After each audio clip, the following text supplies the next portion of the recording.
This week on Retrospect Rewind. Start Retrospect by taking a look back to 1992 with an all too common Lloydminster issue, the debate over building additional ice space.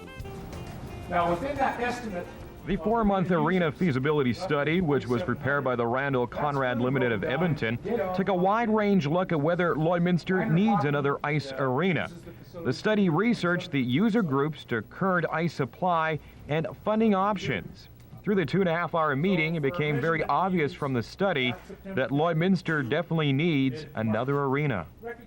Lloyd is in a situation of supplying 2.5 arenas because of one natural ice surface, and will require actually 3 arenas in the next 1 or 2 years. 3 indoor artificial ice arenas if demands are to be met. We'll go from here. We'll prepare another draft. This will be the 3rd draft from the consultants. At that point, we'll provide it to the user groups, asking for some more input, some more thoughts, some more opinions, and hopefully once we receive that, we can put it into a final form and then present it to council. At the current time, the study is at the committee level, and it's probably going to be 2 weeks to 3 weeks before we're ready to take it further. Well, most of the talk last night centered around a new arena. It was also unveiled that the Civic Center is in need of massive upgrading as soon as possible. From a leaky roof to an unleveled rink slab, which the ice sits on, to dressing rooms. The list of repairs is a long one and very costly. Well, if we did all the upgrades, including the ones that must be done and the ones that would be nice to have done, we're going to be looking at about $1.4 million to be spent over a very short time. Some of the physical problems that we're experiencing with the Civic Center must be addressed now. If we don't do that, the problems are going to become compounded, and it's going to even be more expensive in the future. We could let it go for up to a year. It's lasted this long, it'll last another year. It can be, but it's on its last legs. I mean, as far as every year you're getting movement, you're getting broken lines, refrigerant leaking out. It's at its limit. And to push it, to even think of pushing it, say, 3 to 5 more years is, I don't think, realistic. If the city had any doubts at all whether Lloydminster wanted a new rink, it was answered with an overwhelming yes at last night's meeting.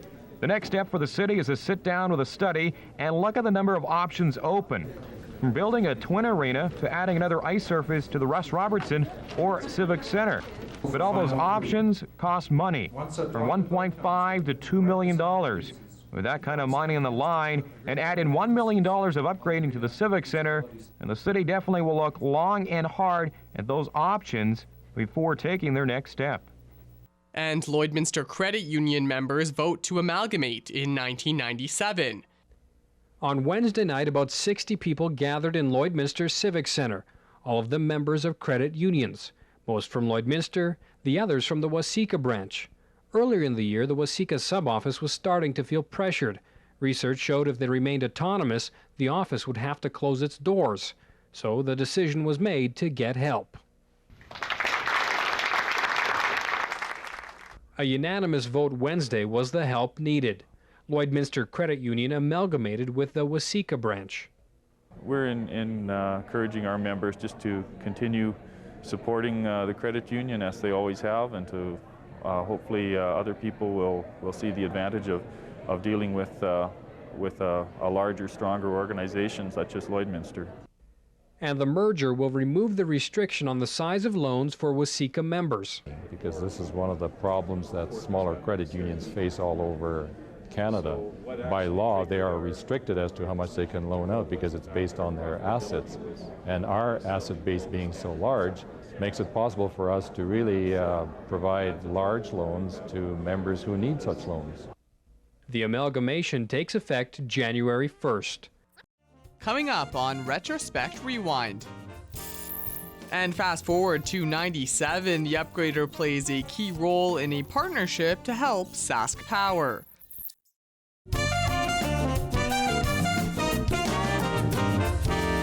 Welcome back to Retrospect Rewind.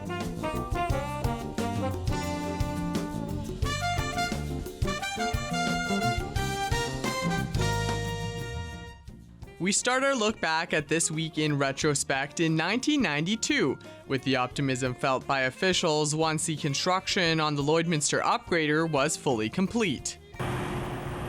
Production at the Bi-Provincial Upgrader has already surpassed expectations, with more than 2.5 million barrels being pumped out since July. Now, with construction complete and operations nearing capacity, Upgrader officials are ready to celebrate. When we started construction 4 years ago, this was the day we're looking forward to. Vic Juba is one of 18 people preparing for the grand opening ceremonies. The 3-day event will feature everything from a public function tomorrow night to bus tours on Saturday and Sunday. Juba says it's a way of saying thank you to the shareholders for bringing the project to Lloydminster. It's here, it's now. Certainly it's something that a lot of people figured never would happen, but it has. It's here. If you look at the skyline at night particularly, it's highly visible. Notable luminaries slated to attend include MPs Mazinkowski and McKnight and Premiers Getty and Romano, amongst others. For Juba, the weekend signals the start of his retirement. But it's a culmination of, I guess, my career to see the Upgrader open, to be a part of it, to know it very well, and to know have met a lot of the people that are working there. So rather than looking at a chunk of iron on the skyline that really is foreign to me, I feel very much a part of it. So Michael Higgins, Oil Week. And fast forward to 97, the Upgrader plays a key role in a partnership to help Sask Power. It's a partnership between two giants to help another giant in trouble. Several months ago, Sask Power announced it doesn't have enough electricity to keep up with its projected growth in population over the next few years. Husky Oil and TransAlta put in a bid and won the tender. This is great news for the Lloydminster area. Well, Husky's committed to the local area, and they're looking at their cost structure and certainly keeping the cost down to be competitive. TransAlta's in the business of producing cogeneration plants, so it's a natural marriage. Two products, so steam and electricity. The steam will be sold to the BPU, the Bi-Provincial Upgrader, and electricity to Saskatchewan Power. The plant will be constructed right at the Bi-Provincial Upgrader because the steam house and connections to Sask Power are already on site. Officials believe there will be minimal impact on the area, but they invite residents to come out and voice any concern. We'd like local residents to come out to these meetings to find out about cogen. We find that people just want to know what the project is all about, how big is it, what impacts it has, if any, on the area. The information will be collected, and if we can address the concerns directly of the residents tonight, we will. If there are no concerns, we'll welcome them to our project and talk about it, and we'll put together a summary of the information and provide that to Saskatchewan Environment. I'm very excited about the project. It's the first one for us in Saskatchewan. It's probably the biggest project of its type in Saskatchewan, so it's a new beginning with a new future. Once the approval comes through, construction is expected to start in the spring of 1998. Around 150 jobs will be created over the 18 months building time. But once the facility is up and running sometime in 1999, it will be operated by existing personnel at the Upgrader. Julie Matthews, News Hour. Coming up on Retrospect Rewind, we turn back the clock to 1997. When Rider Nation journeyed through Lloyd on their way to the 85th Grey Cup in Edmonton.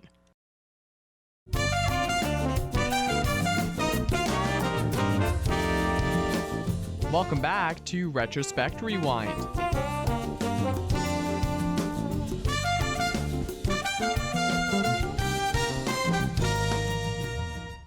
We start our look back at this week in retrospect in 1992, taking a look at a partnership at Lakeland College training students to work on the rigs. That's the only one you got to worry about. See the number 3 and 4? The Petroleum Industry Training Service out of Nisku has joined forces with Lakeland College in Lloydminster to provide pre-employment training for work on service rigs. With a mix of classroom theory and on-hand training, the course can educate anyone willing to be a roughneck. This is an ideal situation where we can stop the whole rig if one guy's having trouble. We can demonstrate, show them the right way of doing it. We're in the real world. We can't stop the rig. We got to get so much production done in a day. Here, we can stop. Everybody can watch. We can try over again until he gets it right. It's 15 days of difficult, labor-intensive training, and it's insight into an industry that requires a lot of hands-on experience to make the grade. The students are taught everything from running power tongs to tripping rods and rigging up. Safety also plays a major role. Courses are provided on H2S, first aid, CPR, and WMAS. The future rig hands are taking to the program quickly. Chance to learn the trade. There isn't much work out there, and it seems that there's a lot of work in this field right now. I think it's a real good course for anybody that's interested and, you know, wants to get into the oil field. They definitely should, you know, think of taking it up, because I think it's a good course. Yeah, I think I'm going to learn lots here.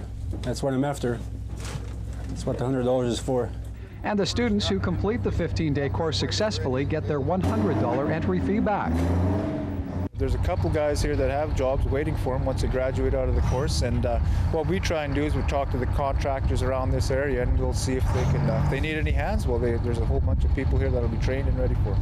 Near Blackfoot, Michael Higgins, NewsHour. While Regina prepares to host the 109th Grey Cup this Sunday, we turn back the clock to 1997, when Rider Nation journeyed through Lloyd on their way to the 85th Grey Cup in Edmonton. Highway 16's pretty quiet for today, but wait until Grey Cup Sunday draws a little closer. Busloads of football fans are expected to use the border city as a pit stop. Thousands of people are going to be coming through Lloydminster this weekend, stopping for gas, getting some pop, some snacks, some chips, on their way to Edmonton for the Grey Cup. The thing is Lloydminster ready for them? This 24-hour restaurant is beefing up its services. We're upping our staff, so we'll have more staff available to help the customers that come in. We're preparing daily specials and gearing up for a busy weekend. This Esso station expects the Rough Rider fans to be rushing through the doors. They have pins and coffee mugs for sale. All the Rough Rider hats are sold out, but they do have a number of Eskimo ones. Well, we're going to be having our Quick Lube open till 8 p.m. for Thursday, Friday, and Saturday, and also on Monday, Tuesday, and Wednesday for the rush, as well as we're going to be having a little extra staff for the front for the traffic flow on the gasoline sales. And while we were at the gas station, we ran into a CFL fanatic. Meet Henry Hewen. He's driving all the way from Winnipeg to the big game. We're just passing through Lloyd and on the way to Edmonton for the Grey Cup festivities and stuff for a couple of the necessities, gas and stuff, and carry on. And Henry showed us his pride and joy, an old cowboy hat covered in Grey Cup pins from all the games he's been to, plus a few other fond memories. So for now, it's off to Edmonton for Henry and his brother-in-law. They stopped in the border city for some goodies and a car wash. And Henry says after the game's all done, he'll be taking the same route back home, stopping once again in Lloyd, contributing to the economy. For NewsHour, I'm Richard Ozero. Coming up on Retrospect Rewind. And now we fast forward to 1997, with the city debating over what would become Lloydminster's most well-known landmark.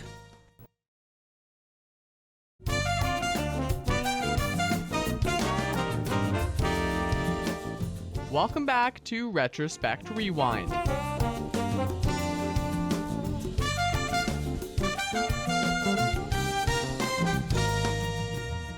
We begin Retrospect this week in 1992 with a local organization looking to keep Lloydminster kids warm. Coats for Kids is up and running for another winter season. The program was somewhat in trouble this year as no organization seemed to have the manpower to handle it. However, Lloydminster's Native Friendship Center has picked up the reins and things are going well. Well, we've had really good response in people donating jackets and also some boots and mittens and toques for the children. And we've had people stop in for volunteering to help us pick up the coats, and we've had organizations and businesses offering to help clean the coats, donate coat racks. Since the program kicked off last Wednesday, over 50 coats of all colors and sizes have been dropped off. Bins are set up in grocery stores around the city. Although so far the response has been favorable, sometimes the drop-off bins seem to act more as garbage cans for local residents. Organizers are crossing their fingers the uptrend continues as they don't yet know how many needy kids they have to provide for. Elisa and Leanne are operating Coats for Kids as part of their youth outreach focus at the Friendship Center. They hope by interacting with local children and teens, they'll be able to identify those who need help. We do see how little they wear sometimes and that it isn't a big concern for them even though they may feel cold. And I guess that we just want people to know that there is a need, and there are young people, teenagers included, that really need jackets for the winter time. In past years, there has been a lack of clothes coming in for the teenage group. By concentrating on that this year, officials hope to make a difference. People are also encouraged to drop off more than just jackets. And it's nice if they don't want to button up their jacket all the way to the top, if they have a scarf or a head thing or a toque or mitts. And we've had a great response with that so far. Even some very brand new things with tags still on them that people are donating just because they know that there is a need. A lot more coats for young men, for boys, and for teenage boys. We do receive more for girls predominantly. That's all right, we hope to see lots. It's just the beginning. Local schools are also getting involved, providing lists of students who could use a warm jacket. Organizers say anyone in need can stop by the Friendship Center, and if you want to make donations to the cause, bins will remain in stores until mid-December. Julie Matthews, NewsHour. And now we fast forward to 1997, with the city debating over what would become Lloydminster's most well-known landmark.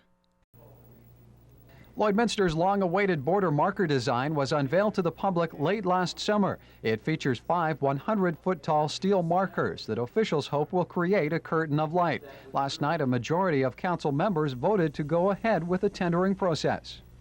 Border marker is probably one of the more misunderstood projects the city has been looking at over the past while. Councillor Rod Pillman says the confusion stems from funding of the project and whether or not it will actually go ahead as planned. We're not at that point yet of deciding whether we're going to proceed with a border marker. We still have those options available. What we need to know is that, one, the consultant has to be within the constraints of the budget that we set some time ago. There could be no mistake that we're not going to fund it beyond the $421,000. And while a maximum price tag has been set, Councillor Barb Foster feels tendering locally will help to bring the project in under budget. I think that what you can tender in Edmonton is one price, and what you can tender in Lloydminster will certainly have a bearing on the final cost. Some members of council have mixed feelings on whether the project should go through to completion. However, Herb Flieger says this is an opportunity that should not be lost. It was the same thing when Bud Miller Park was announced. There was a lot of opposition to it. But you try to take that park away from the citizens today, and your life wouldn't be worth a dime. And so I treat this the same way. I'm not against the concept of a border marker, but I don't think we as a council are showing much fiscal responsibility. Ilston Platt is one of 2 councillors to vote against the tendering process last night and says such a move reflects badly on the province of Alberta. In view of the fact that they are in debt considerable amounts at this time, but they're still spending the money. And I think somewhere along the way, local governments, provincial governments, and federal governments are going to have to pull in the horns. Funding for the $421,000 project will be cost-shared by both the city and the Alberta government. With council approving the tendering process, the city is buying time for deferring the provincial funding, which would otherwise end this December. The tenders will be brought back to council for further consideration, and if at that point council members feel that we should defer or cancel the project, they're quite able to make that decision at that time. Michael Higgins, NewsHour. And now we fast forward to 1997 with the border city getting ready for spooky season. Halloween's here again, and it seems like a million events were taking place all around town. Here's a look at some. Over at Lloyd Comp High School, there was fortune telling for the students. At first, they were a bit skeptical, but after a while, they seemed to take it a bit more serious. And later on at the school, there was a costume judging. Many famous faces showed up, like the Spice Girls, the Simpsons, a couple of beautiful blondes, and this guy. Man, that's gotta stink. Well, some houses around town have gone through great lengths to be extra spooky tonight. It's kind of hard to tell, though, who's having more fun here, the kids or the grown-ups. Driving around Lloydminster, you'll notice the lawns covered in holiday spirit.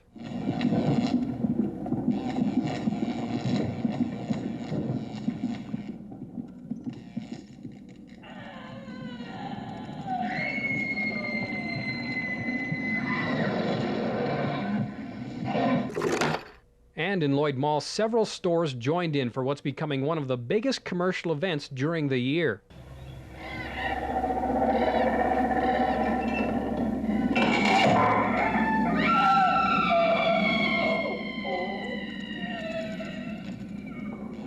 We're inviting everybody to come down to the Bar Colony Heritage Center between 6 and 10 p.m. and we're having a Freaky Friday event. And we're having a haunted house, a treasure hunt with Halloween candies, bobbing for apples, creepy crafts, and spooky movies.